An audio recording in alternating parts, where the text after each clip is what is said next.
name's Dean Watson and my job title is Project Manager. As Project Manager, it's my job to take the initial drawings from usually the architect or interior designer through to the actual piece of furniture and right through to installation. I get involved with a variety of projects, from single standalone items of furniture right through to complete apartment or house refurbishments.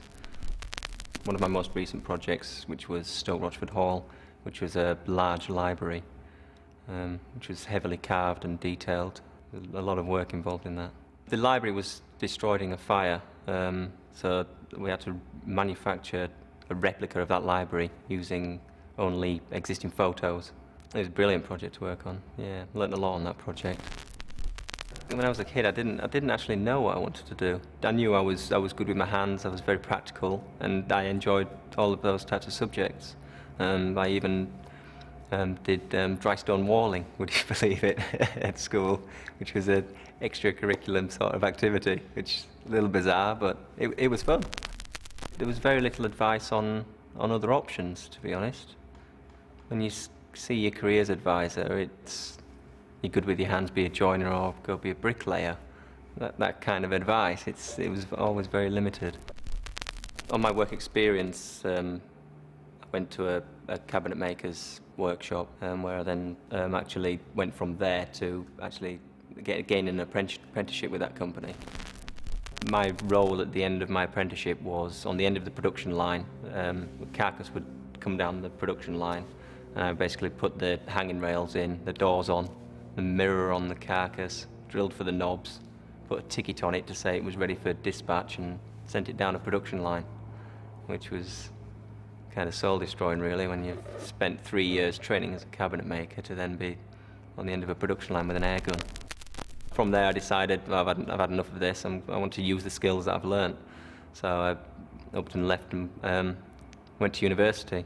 It was a big move. I think that was my first conscious decision within my career that I actually made and knew was the right decision to make. Firstly, to be away from my parents, away from just being a free person. It was great. The first year of the course was very much practical, so I found that very easy. What was a 4-week structured lesson plan took me a week, so I was idly twiddling my thumbs for 3 weeks or down the student union.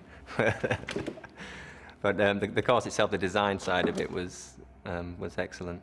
I learned a lot of skills that I'm now using today and continue to use. At the end of the university course, I was already applying for a position with a local cabinet making company prior to leaving university. I was taken on by that company and continued to work for them for a further year, and then from there I applied for the position here.